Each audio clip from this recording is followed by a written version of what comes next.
got the power to be who am. Hello, local Belleville residents. This is Anaya Felder here with your local Belleville News with Nia podcast.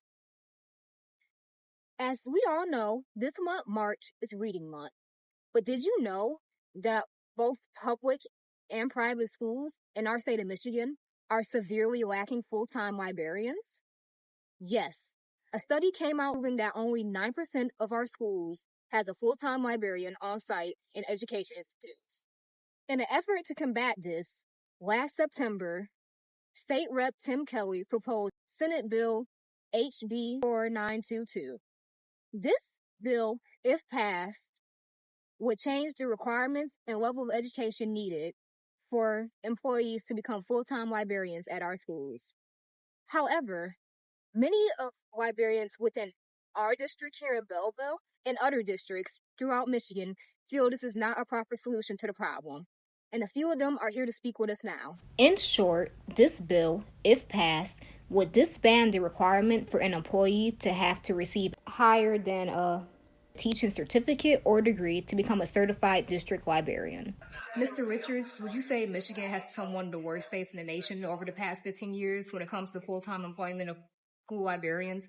Sadly, we've made a major decline. We're not in the top 10 for the least employment for school librarians, but sadly, we're gaining into that category. And so it has made a major decline over the last 10 to 15 years. The decline in school librarians here in Michigan can also be correlated to the decline in literacy test rates on our MSTEP last year in 2025. According to MichiganSchoolData.org, between grades 3rd to 5th grade has had a significant drop in proficiency rates on the test and have had an increase on non-proficiency rates on the test. Joined again by Mr. Richards at the Belleville Library with Belleville librarian Jen Richardson, we spoke more about the bill. So in the state of Michigan, you first have to be a certified teacher in any subject. Then you're supposed to take a test called the ND Endorsement test. And ideally, you earn a Master of Science in Library and Information Science after that. The only exception would be the K-8 All Subjects Endorsement.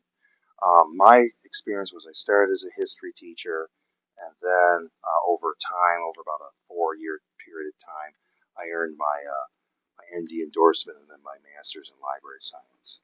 I started off as a Spanish and English teacher, and I was so impressed with the school librarian at my school that I decided I wanted to get my library degree. Why do you guys both think Senate Bill HB9222 is being proposed?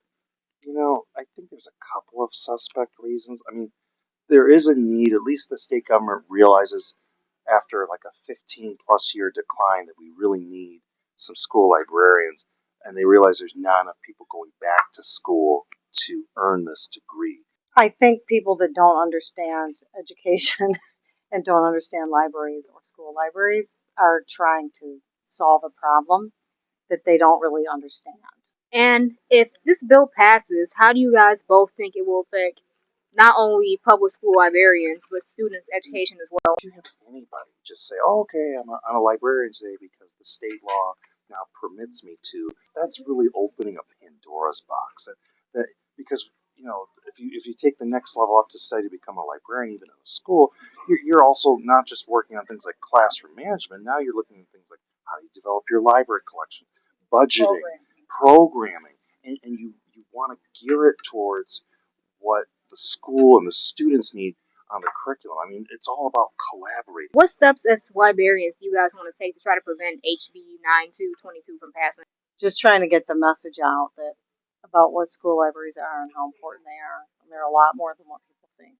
I've already emailed and or written different state representatives. But what could be a possible alternative solution to this bill, you might ask? We spoke more about that at his own school, Owens. The biggest solution I would see is to mandate the school library or library media curriculum across the board. So it would be included as if it was art or music or gym or even language arts or math.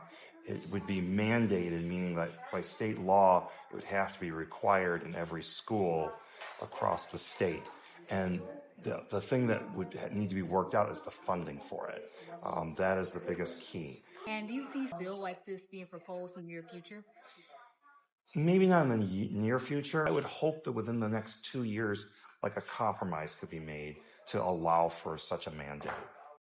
You've heard the opinions of our librarians. Currently, as of December 9th, 2025, the bill has been put on third reading and hasn't moved in Senate since then. We'll be sure to update you guys if and when anything changes or updates in the story. That's all for now, but before we go, you didn't think we forgot that March was also Women's History Month, did you? To show our support and properly conclude Women's History Month, we'll be interviewing well-known Belleville native Deanne Dubin about her 487-mile journey and walk from France to Spain on foot last year. Thanks for watching, and we'll see you next week.